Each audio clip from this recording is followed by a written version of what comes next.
students, welcome to the English class.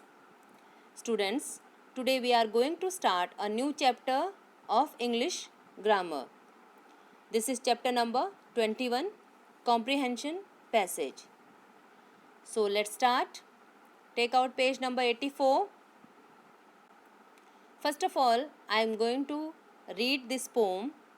Kindly listen carefully. After that, we'll solve the exercise based on this poem.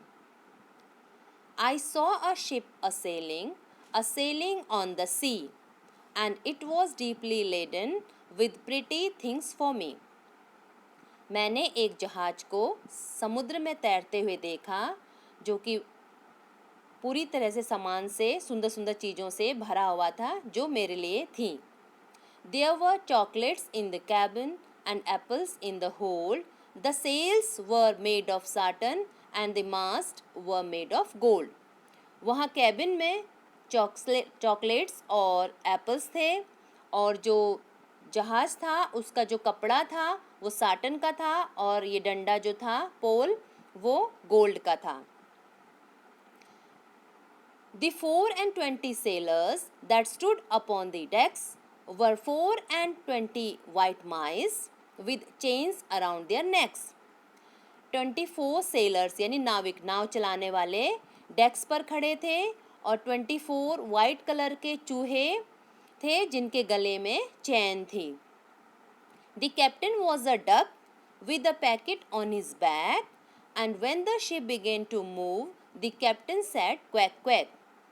इस जहाज का captain duck था जिसकी पीठ पर एक पैकेट था और जैसे ही जहाज चलना स्टार्ट हुआ तो कैप्टन बोला quack quack. Now move to the next. Tick the correct options. First of all you have to read the questions. After that you have to tick on the correct one. Number 1, where was the ship sailing. Ship कहाँ तैर रहा था? On the river, on the pond, on the sea. Right answer is on the sea. Number 2, where were the chocolates? Chocolates कहाँ थे? In the almirah, in the cabin, in a shop. Right answer is in the cabin. Number 3, what were the sails made of? जो जहाज का कपड़ा था वो किसका बना हुआ था? साटन, वूल और gold. Right answer is satin. Number 4, who was the captain of the ship? Ship का कैप्टन कौन था? Mice, duck and fish. Right answer is duck. Number 5, which of these is a describing word? इन सब में describing word कौन सा है? तो describing word वो word होता है जो noun and pronoun को define करता है, यानी उसके बारे में बताता है कि वो चीज़ें कैसी हैं. Ship naming word, stood verb and pretty describing word. pretty मतलब सुंदर, तो pretty क्या है? describing word है. Now number 2, read the passage and tick the correct options. Aladdin was a poor boy. One day he found an old lamp. It was very dusty. Aladdin एक गरीब लड़का था. एक दिन उसे एक पुराना लैंप मिला. वो लैंप कैसा था? डस्टी, धूल से भरा हुआ. He wiped the dust and rubbed the lamp to make it shine. उसने धूल को पोंछा और लैंप को चमकाने के लिए रगड़ा. Suddenly a genie appeared from the lamp. अचानक से एक जिनी उसके सामने लैंप से प्रकट हो गया. It was very huge and horrible. ये बहुत ही बड़ा और डरावना था. It said, My lord, thank you for releasing me from the lamp. My lord, आपका बहुत बहुत धन्यवाद कि आपने मुझे इस लैंप से आज़ाद किया. I am a genie. I can fulfill your wishes. What do you want? मैं एक जिनी हूँ, मैं आपकी इच्छा पूरी कर सकता हूँ. आप क्या चाहते हैं? Question number 1, who was Aladdin? A genie, a poor boy, a rich boy. Right answer is a poor boy. Question number 2, what did he find one day? उसे एक दिन क्या मिला? an old lamp, a gold coin, a new lamp. Right answer is an old lamp. Number 3, what appeared from the lamp? Lamp से क्या प्रकट हुआ? A small genie, nothing, a huge genie.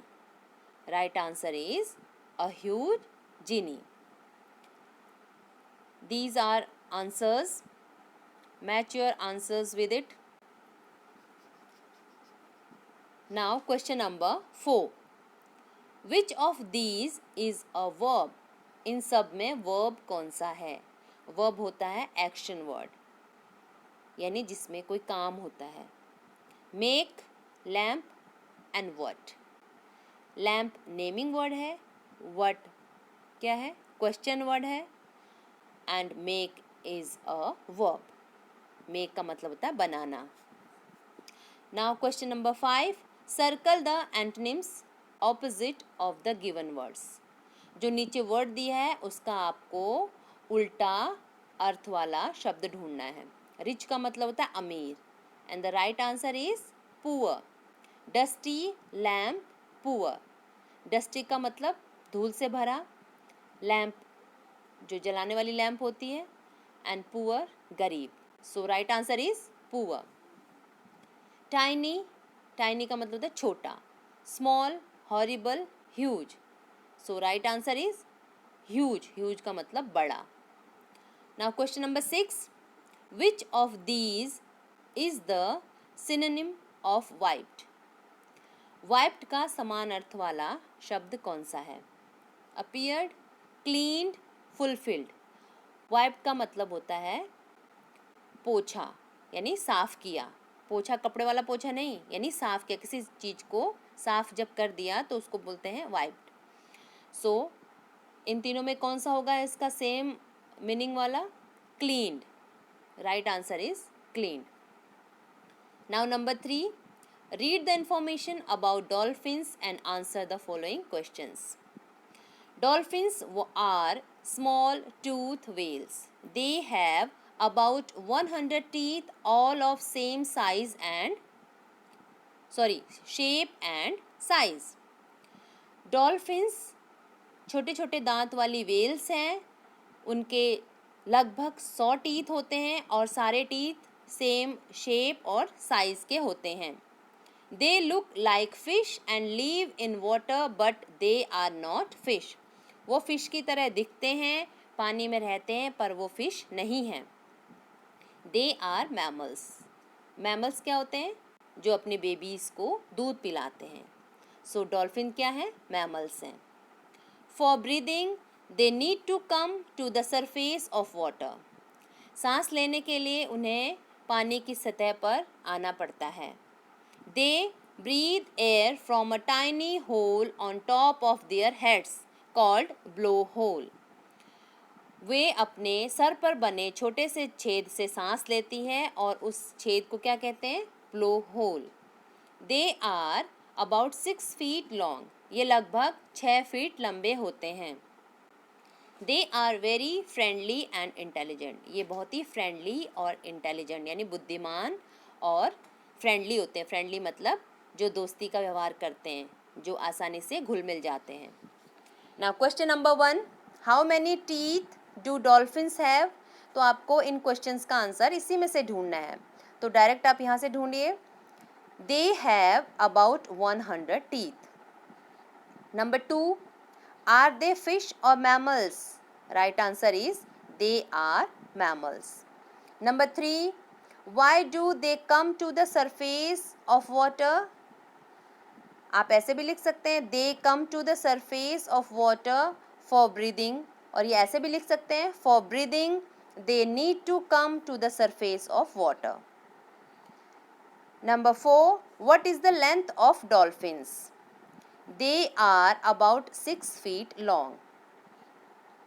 Number 5. Are they friendly or hostile? क्या वो friendly हैं या hostile? Hostile means लड़ाकू, और फ्रेंडली मीन्स जो कि दोस्ती का व्यवहार करते हैं, सबके साथ मिलजुल के रहते हैं या सबसे मिल के रहते हैं.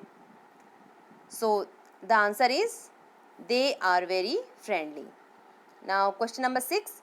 Find any two describing words from the passage. अब आपको दो डिस्क्राइबिंग वर्ड्स ढूंढने इस पैसेज से. डिस्क्राइबिंग वर्ड्स क्या होते हैं? जो कि नाउन एंड प्रोनाउन को डिफाइन करते हैं, यानी उनके बारे में बताते हैं. So small, long, friendly and intelligent, ये 4 वर्ड हैं. आप इसमें से 2 लिख सकते हैं. These are your answers. Number 1, dolphins have about 100 teeth. Number 2, they are mammals. Number 3, they come to the surface of water for breathing. Number 4, they are about 6 feet long. And number 5, they are friendly. And number 6, small, long, intelligent and friendly. Now students, complete your work. Thanks for watching. Keep learning.